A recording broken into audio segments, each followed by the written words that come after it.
Hi guys, what is up? My name is Reiley and welcome back to my channel. Today we are in the Christmas spirit. It's literally not even December yet, but I don't really care. December is the craziest month in the salon for me, so I decorated a little bit before December so I wouldn't have to worry about it after work. Today's video is a video I've been wanting to do forever. It is so important to me and near and dear to my heart. Today's video is going to be 5 things that you should do after you graduate beauty school. After beauty school, I had no idea what I wanted to do. Not only did I not know what I wanted to do, where I wanted to be, but I also didn't even know how to start. This industry is so competitive, so this topic is often unspoken about. At the end of the day, there are plenty of clients to go around to everyone. I would rather see people succeed in the industry and actually give this industry credit that it deserves. The first one, and in my opinion, the most important one by far, is don't stop doing hair. I don't care if you graduated a week ago, 2 days ago, or 6 months ago. Do not stop doing hair. Right out of beauty school, it is so easy to feel like you don't know anything, you didn't get an education,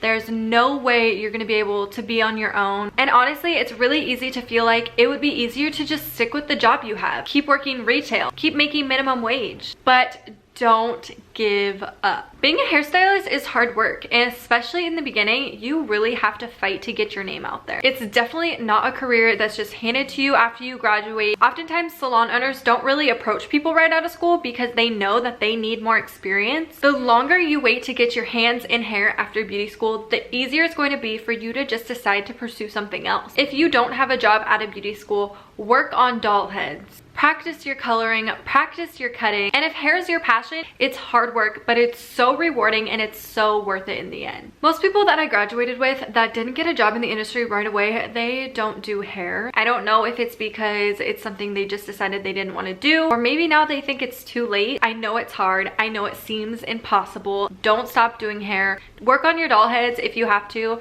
Work on friends and family. Just don't stop doing hair. The second thing you should do after beauty school is try and test out different products and tools. When I was in beauty school, we were limited to just using L'Oreal. So after I graduated, it was really crucial to me that I go and test the waters out of other brands and learn other color lines. Obviously, I was too nervous to experiment other color lines on my clients right away, so I definitely practiced on my dolls, and that gave me an opportunity to really recognize the color line, choose products I like. I would often go to the beauty supply store and just walk around. You can check out different tools, types of foil, application brushes. There's just so much that you didn't realize your school was probably limiting you to. I feel like this is the fun part about doing hair, using and experimenting with different products, different color lines, different products, things that work for you.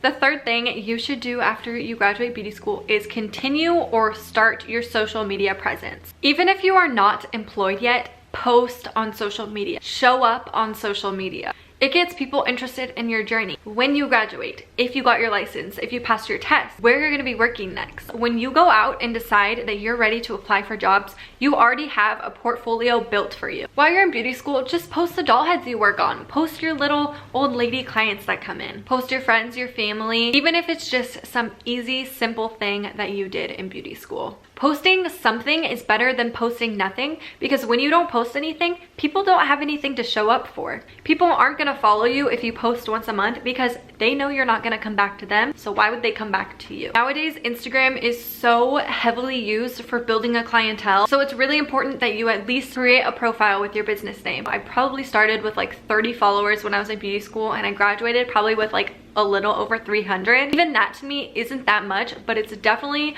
more than I would have ever imagined. And in beauty school, people wanted to come to me because they found me on Instagram. And the last thing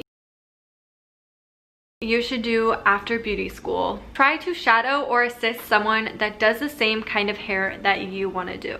While I was in beauty school, I would drive 2 hours away on the weekends to shadow someone who did the kind of hair that I wanted to do. She honestly really inspired me to find my niche and find what makes me unique in this industry. I found her on Instagram. It was something super casual. I actually booked a haircut with her so I could get to know her before I asked if I could come and shadow her. After she cut my hair, I messaged her on Instagram a couple days later and I asked if I could come shadow her. She was super nice about it. She said yes, I would come on the weekends. And I would spend the whole day just watching. I learned simple things like how early to show up in the morning before your client, how to set up for a full blonding service, little things that make the service stand out a little bit more compared to the last stylist that just did your client's hair. I learned different techniques that she used. I learned about different products and different tools that she used. She taught me how to take pictures after the service. And I get it, sometimes reaching out to a stylist, especially while you're in school, can seem very intimidating and very nerve-wracking. And it really is kind of scary. I was in the same position that you once were in. And I think we can all relate being in that first step of your career where you just don't really know what to do. So I encourage you to reach out to a stylist that you admire and ask if you can shadow them, just to get you in a salon and in that environment. Because a salon environment is really so different than your school environment, and I feel like you don't realize that until you actually get there. And the very last thing you should do after you graduate beauty school is spend time figuring out what it is that you love about hair. Is it blonding? Is it lived in color? Do you love to style hair? Are you interested in educating? Do you want to be a teacher? I love to do blonding, and I figured that out in beauty school. I knew that I wanted to do all the blondes, so I ended up assisting